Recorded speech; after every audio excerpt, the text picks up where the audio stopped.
the National Defense Bill, but first I do want to respond just in one particular to the comments of the gentlelady from Tennessee, because I've heard this before, the idea that the infrastructure bill is an infrastructure. I don't get how anybody's making that claim. Here's the list: roads and bridges, highway safety, public transit, rail, broadband, ports, airports, the electric grid, water, and Superfund cleanup.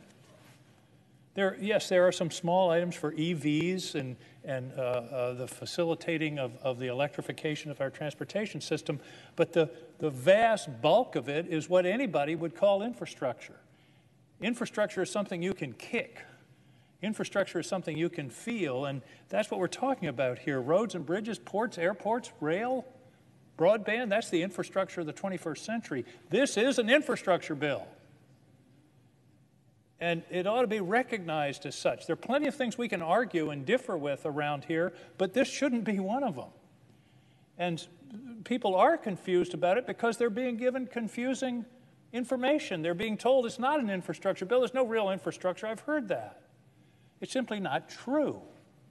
So let's argue about the things that, we have genuine policy differences, but let's not talk about things that just aren't the case.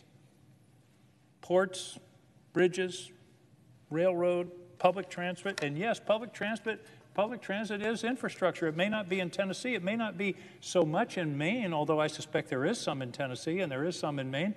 But public transit is a big part of the infrastructure in many parts of this country, and it's critically important to our citizens. Broadband, airports, electric grid, water. That's infrastructure.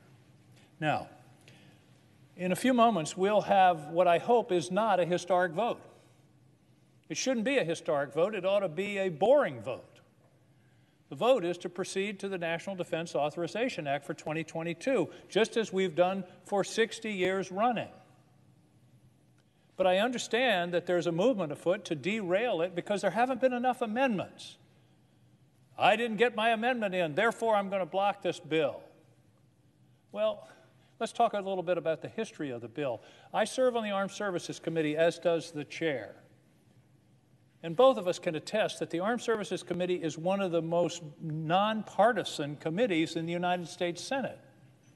And in fact, let's talk about amendments for a minute. In the Armed Services Committee, during our markup, we adopted 145 amendments.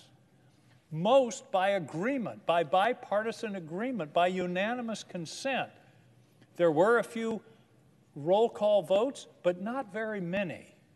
And in my experience in 9 years on that committee, there had only been a handful of party line roll call votes in the Armed Services Committee.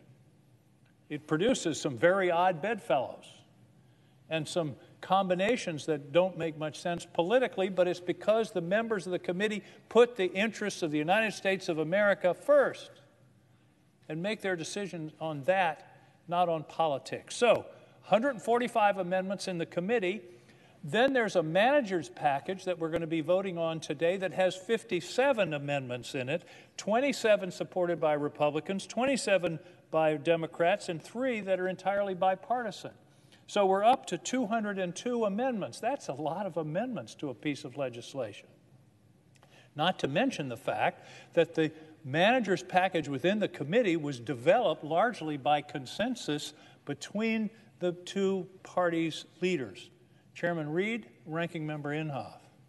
So this process is replete with amendments and compromise, and that's how it's been done for the past 60 years. Now, last week, before we left, we had another 18 amendments that were agreed upon by both parties to bring up as a package, not as a package, I'm sorry, to be considered one at a time and be voted on. That process was killed by a group of senators who said, no, I want my amendment, I'm not on the list, and therefore I'm going to object to the unanimous consent request, so nobody gets their amendments. So today we're going to be voting on the motion to proceed to the substitute amendment that's chock full of bipartisan amendments. It doesn't have all the amendments everybody wants. It doesn't have a couple of amendments that I feel are very important. But you know what? To quote my favorite philosopher, Mick Jagger. You don't always get what you want. But if you try sometimes, you just might find you get what you need. And that's what we've got right here is what we need. This is the defense of the United States of America. And why can't we do just one bill without politics? And without stamping our feet and say, I didn't get my amendment, so I'm going to vote against it. And by the way, this is a vote on a motion to proceed, which in my view ought to be just the most routine possible vote. It's not a vote on the bill itself. Let's proceed to this bill. Let's proceed to the bipartisan manager's package that's been worked out painstakingly over the last several months. And let's think about what this bill is all about. This isn't ordinary policy. This is the national security of this country. This is a pay raise for our troops. This is national security that our people depend upon. That's our most fundamental responsibility. The preamble of the Constitution, one of the key responsibilities to provide for the common defense. That's why you have governments in the first place. We've done it for 60 years in a row. I urge my colleagues, this isn't a moment for partisanship or for playing about, I didn't get my amendment, so I'm not going to vote for it. Suck it up.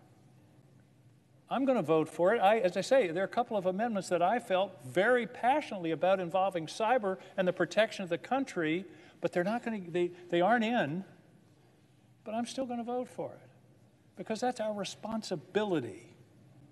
This is the most fundamental responsibility we have around here. And we have a bipartisan process. It came out of committee 25-3.